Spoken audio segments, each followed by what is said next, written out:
Oh man, this is not a video that I thought I would have to make. Um, I know AC and Hollywood Jeff Edwards, they always rag on me about this guy, about liking and being a fanboy for this guy, but I can't help it. From the day I very first saw Trevor Lee in a professional wrestling ring, it was for CWF Mid-Atlantic, all the way back in 20, right, it was right around 2016, 2017. And I knew from minute one that I saw him. Actually, it was earlier than that. It might have been 20. It was around 2015, late 2015. And from the time I saw him, I knew he was a star. I knew he was going to be destined for great things in this business.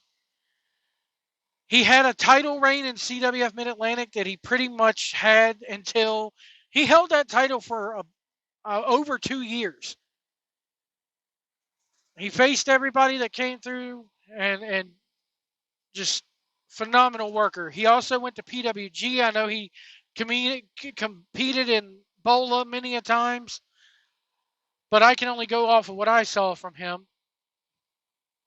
And that was just, it's magic. That's the only way I could describe the man. Magical.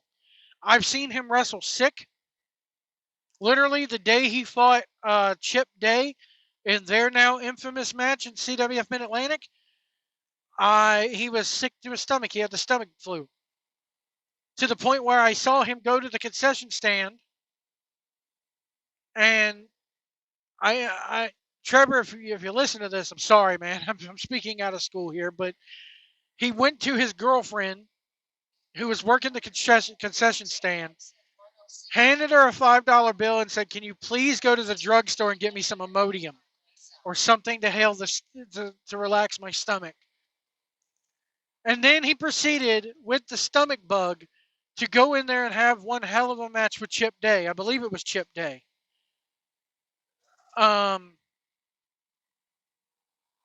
I've seen him do things in a wrestling ring and go an hour and 45 minutes in a wrestling ring in one match. It's the longest match I've ever seen. Um, and then when he went to WWE,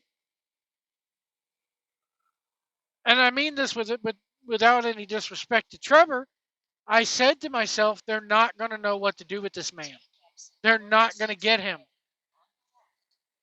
They're going to look at him and they're going to look at him and say he's too small. They're not going to treat him the way he should be treated. He went on into NXT right. He says 5 years ago, so that'd be 2019. And managed to win the North American title. The thing with the GameStop stock happens, and they take advantage of it with Trevor Lee. And they're like, what if this good old boy just inherited a bunch of money off the GameStop stuff? So they give him the $1 Million Man, Ted DiBiase, as a manager. He becomes the last ever $1 Million champion.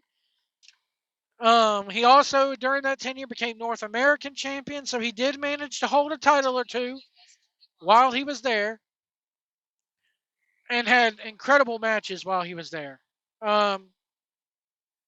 But today he is one of the released people that WWE has released in the last 24 hours.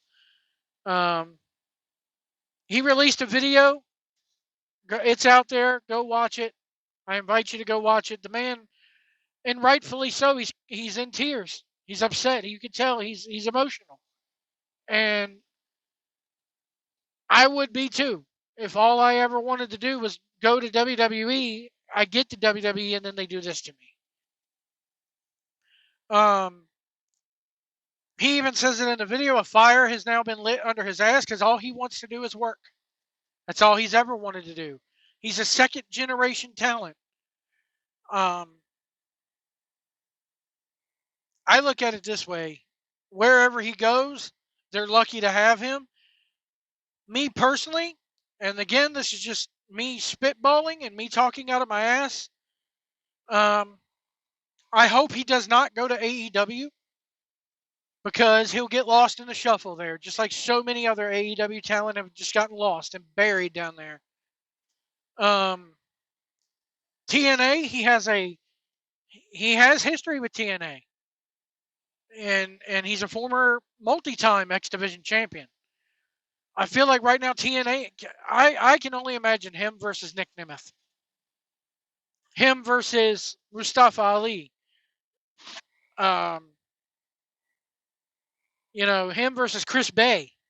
I think they faced each other before in CWF Mid Atlantic, if I'm not mistaken. Um, I know CWF brought Chris Bay in a time or two. Whether or not him and Trevor got to work, I don't know. But any company, I personally would love to see him maybe go to Japan and get some experience over in Japan because he has the ability to become a light heavyweight champion over there. No doubt in my mind. And now I'm kind of, in a way, they called him the technical savage in WWE and elsewhere.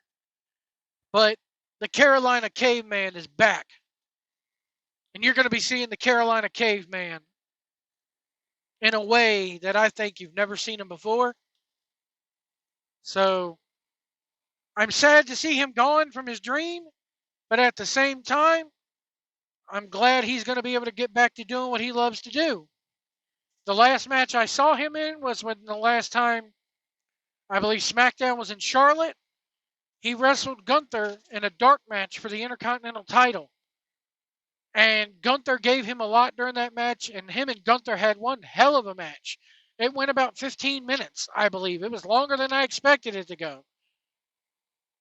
But I think now you're going to get to see who this man really is.